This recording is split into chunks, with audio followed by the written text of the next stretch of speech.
السلام عليكم ورحمة الله وبركاته. ازيكم حبايبي سنة رابعة، عاملين ايه؟ النهاردة بإذن الله حبايبي هنحل أسئلة قيم نفسك على الدرس الثاني، المصادر الأولية والمصادر الثانوية. يلا نبدأ بسم الله.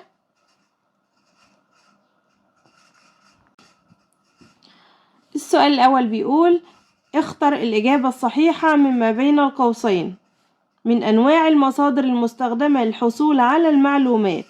بالراحة كده علشان نفهم السؤال ونجاوب إجابة صحيحة. ايه أنواع المصادر؟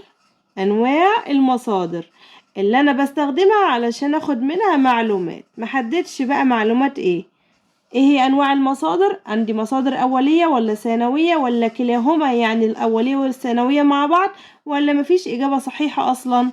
طبعا كلاهما صحيح، لأن الاتنين المصادر الأولية والثانوية أنا بستخدمهم في الحصول على على المعلومات. ممتازين.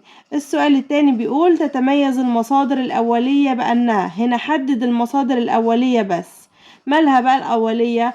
كنا بنقول إن هي أكثر سهولة ولا أكثر دقة ولا أقل معاصرة ولا أقل موضوعية؟ طبعا كانت أكثر دقة. برافو عليكم. السؤال اللي بعد كده: تعتبر نقط أهم ممر ملاحي في مصر. مين أهم ممر ملاحي في مصر؟ قناة السويس. ممتازين. قام الملك نقط بحفر قناة سيزوستريس قديما. مين الملك اللي حفر قناة سيزوستريس؟ الملك سونسرت الثالث. وكنا بنشبههم ببعض في الحروف علشان ما ننساش يا سنة رابعة. طيب السؤال اللي بعد كده: المعلومات التي تم إثبات صحتها تسمى، المعلومات اللي أثبتنا صحتها تسمى أفكار ولا آراء ولا حقائق ولا احتمالات؟ معلومات أثبتنا صحتها وتأكدنا إن هي صحيحة، يبقى يبقى حقائق. السؤال اللي بعد كده بيقول: صنف المصادر الآتية إلى مصادر أولية ومصادر ثانوية في الجدول التالي. يعني أنا عندي مجموعة مصادر، هقول مين فيها مصادر أولية ومين المصادر الثانوية. يبقى أول حاجة عندي جايبها لك الوثائق الرسمية. الوثائق دي يا ترى مصادر أولية ولا مصادر ثانوية؟ طبعا الوثائق مصادر أولية، يبقى هنكتبها عند عند المصادر الأولية. يبقى الوثائق الرسمية مصادر أولية، نشطب عليها كده عشان ما نتلخبطش. نيجي اللي بعدها الأفلام التسجيلية. الأفلام التسجيلية طبعا تبع المصادر الأولية، يبقى الأفلام التسجيلية.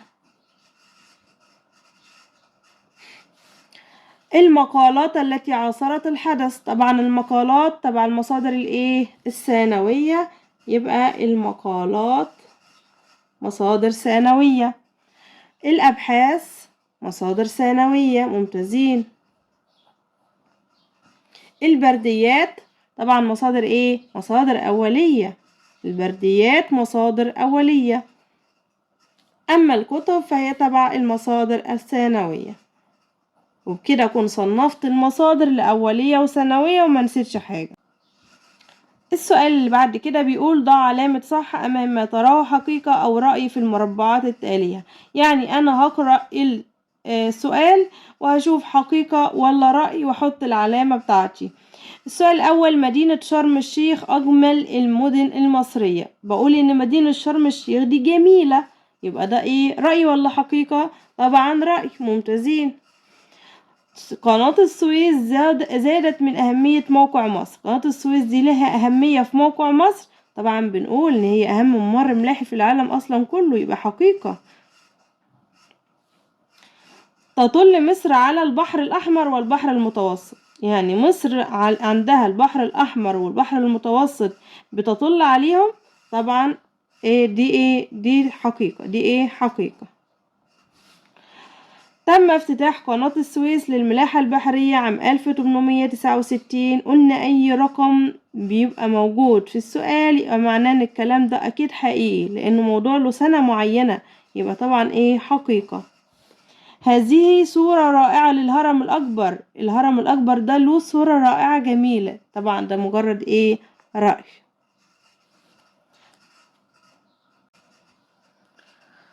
السؤال اللي بعد كده بيقول اكتب كلمة صح أمام العبارة الصحيحة وكلمة خطأ أمام العبارة غير الصحيحة. المصادر الثانوية أكثر دقة. المصادر الثانوية أكثر دقة. طبعا من غير ما أكمل، طبعا إجابة خطأ. إجابة إيه؟ إجابة خطأ. تستخدم المصادر للتأكد من صحة المعلومات. المصادر اللي أنا بذاكرها دي بستخدمها عشان أتأكد من صحة المعلومات. طبعا إجابة صح.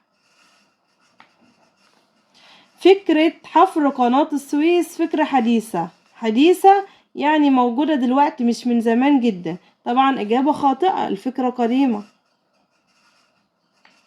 الاستعانة بالنقوش الموجودة على جدران المعابد أو معبد الأقصر لكتاب تاريخي ده مصدر أولي. بالراحة كده، واحدة واحدة عشان ما يتلخبطش. الحاجة اللي تلاقيها ممكن تفيدك اعمل عليها علامة كده عشان تركز في الإجابة.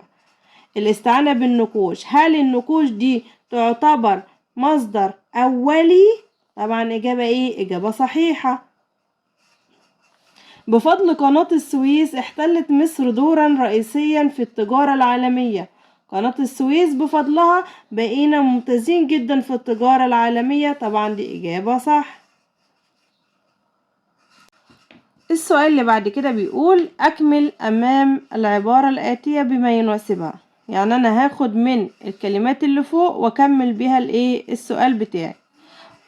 1.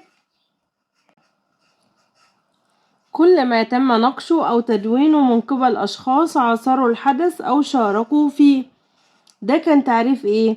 كل ما تم نقشه أو تدوينه، يبقى نقوش من قبل أشخاص عاصروا الحدث. طبعا ده مصادر إيه؟ مصادر أولية. ممتازين. مصادر أولية. السؤال اللي بعد كده تعبير عن ما يشعر به الشخص. شعور. طبعا ده مجرد إيه؟ مجرد رأي. السؤال اللي بعد كده مصادر للمعلومات تتميز بتوفرها وسهولة الحصول عليها. نوع من أنواع المصادر سهلة جدا إن أنا أحصل عليها، يبقى أكيد المصادر الأولية. مصادر مصادر الإيه؟ الثانوية. مصادر ثانوية. السؤال اللي بعد كده باء أي من الصور التالية يعد مصدر ثانوي. طبعا دي عبارة عن إيه؟ كتب. والكتب مصادر إيه؟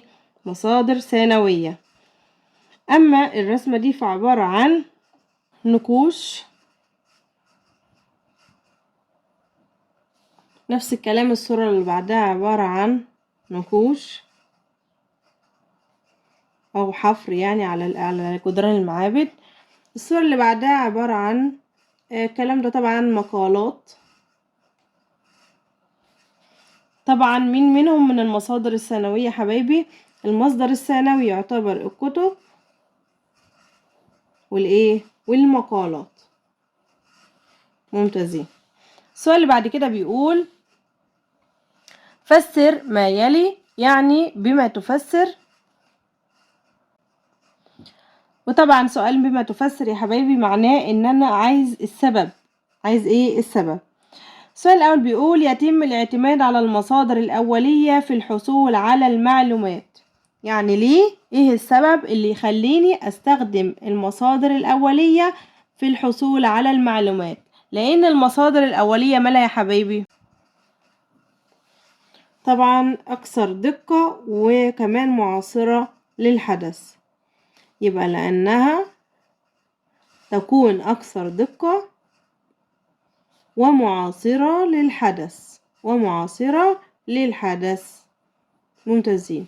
السؤال اللي بعد كده تعتبر قناة السويس أهم ممر ملاحي في العالم. يعني إيه السبب اللي يخلي قناة السويس تكون أهم ممر ملاحي في العالم؟ لأن أهميتها إيه؟ بتعمل إيه لمصر؟ طبعا لأنها لها دور كبير في التجارة، وجعلت لمصر أهمية اقتصادية بين دول العالم كله. يبقى ده أهمية إيه؟ أهمية قناة السويس. السؤال اللي بعد كده، حفر قناة تربط بين البحرين الأحمر والمتوسط فكرة قديمة. يعني إيه اللي يخلي الفكرة دي قديمة؟ لأنها من أيام الملك سنوسرت الثالث. يبقى لأنها منذ حكم الملك سنوسرت الثالث، وبالتالي فهي قديمة جدا. السؤال اللي بعد كده بيقول، ما الفرق بين الحقيقة والرأي كما فهمت من الدرس؟ يعني ايه الفرق بين الحقيقة والرأي من حيث التعريف؟ أول حاجة هجاوب عليها التعريف. لما اجي اعرف الحقيقة هقول الحقيقة هي معلومات تم إثبات صحتها من خلال البحث أو التجريب. ده تعريف ايه؟ تعريف الحقيقة. أما الرأي تعبير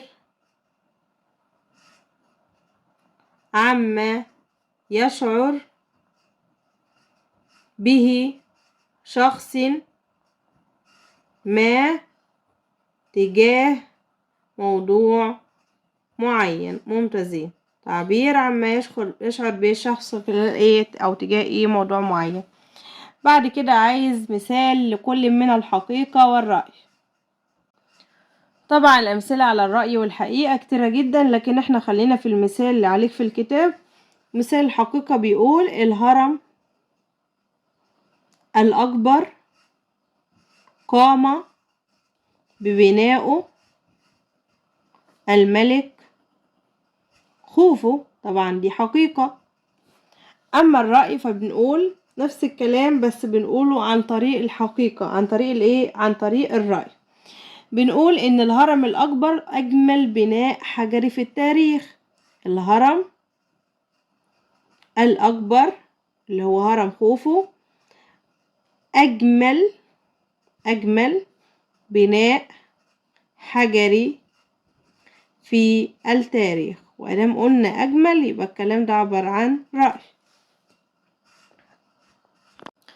بكده يا حبايبي نكون حلينا أسئلة قيم نفسك، ويا رب نكون استفدنا أكبر قدر ممكن من الأسئلة والإجابات، وانتظرونا في فيديوهات تانية. والسلام عليكم ورحمة الله وبركاته.